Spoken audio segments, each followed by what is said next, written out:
Like we said in the hadith, in asabathum sarra shakara. When goodness happens, then they are grateful to Allah subhanahu wa ta'ala.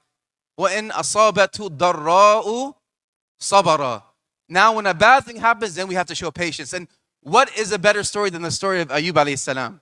They say, in the Muslim world, they say Sabr Ayub. Sabr Ayub. Ayub alayhi salam was that prophet that went through so much difficulty that they have an expression just for him. Sabr Ayub. Have the patience of Ayub. Whenever your friend, your family, they're going through a difficulty, this is what they say in the Muslim world. Sabr Ayub. So what happened to Ayub alayhi salam? Many of us know the story, but it's good. Fadhakkir. This is good for the believer to remind one another about these stories because it raises our iman.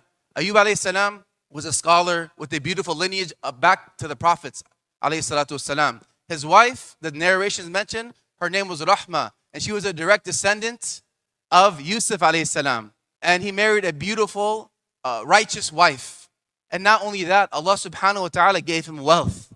The narrations, they're a little bit iffy, but the idea is sound. He was very wealthy. They said he had thousands of cattle, thousands of camels, thousands of livestock, and so much land. Allah had blessed this prophet with so much wealth. And he wasn't one of those prophets, he wasn't one of those people, that would just brush it off to the side. He gave all the praise to Allah subhanahu wa ta'ala. He was ni'mal abd, that Allah says in the Quran. He was the best servant and slave of mine, one of the best. And he gave all praise to Allah for everything he had. And not only that, Allah gave him beautiful children as well. Righteous, God-fearing, pious children, and many, many children. Like Allah says in Surah Kaf, Al-malu wal-banuna zinatul hayat ad-dunya. Allah gave the children, the wealth, and your children are the glitz and glamour of this dunya, of this world. And Allah gave him everything. And not only that, He gave him sound health. He gave him sound health, and he was a handsome prophet, alayhi salatu wassalam. And some of the narrations, they mention Shaitan came to his people and said, oh, this is Ayub. This Ayub, he's only like this because Allah gave him everything. You only see this good side of him because Allah just blessed him and blessed him and blessed him. If he was like us, more poor and downtrodden, then you would see the true Ayub.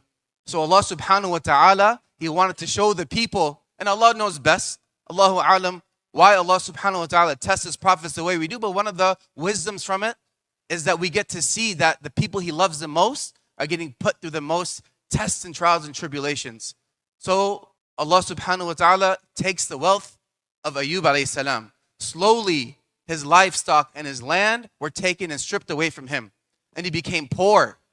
And then Allah subhanahu wa ta'ala took away his children. His children had died through some type of accident. And all of his children were lost. And then what's worse, things began, you know how they say when it rains it pours? What's worse is now his health began to deteriorate. They said he had such skin lesions like leprosy and blisters and eczema that his whole body had turned into something unrecognizable. And not only that, the scholars, they mentioned his organs were even afflicted. All of his organs except for two, they say. His heart, which held the remembrance of Allah, his spiritual heart, and his tongue, which was moist with the remembrance of Allah subhanahu wa ta'ala. And now he began to suffer. And subhanAllah, the narrations once again, they mentioned the shaitan came back to the people and said, oh look, see, Ayub is getting tested with all these things and getting punished because he wasn't really a believer. You can't please the people, subhanAllah. When you're doing good, they say it's because, oh, Allah's giving you everything and, you're just lucky. Okay, and then when something bad happens, oh, look, he's getting punished. He's a bad person. So subhanAllah, the people, sometimes they'll never be satisfied. But Ayub alayhi salam, that wasn't his focus. His focus was Allah subhanahu wa ta'ala. He had the best sabr. That's why they say sabr Ayub. And right away, any good that happened, shakara. فَكَانَ خَيْرٌ لَهُ. Anything that good happened to him, he had extreme gratitude to Allah subhanahu wa ta'ala. For several years, for decades, he was in this beautiful state. And now that he was in a state of affliction, of harm and trial, where his health was taken away, his children were taken away, his wealth was taken away, and now he was in a state of sabr. And he prayed to Allah subhanahu wa ta'ala. He knew anything good and bad was from Allah, and ultimately even the bad is good.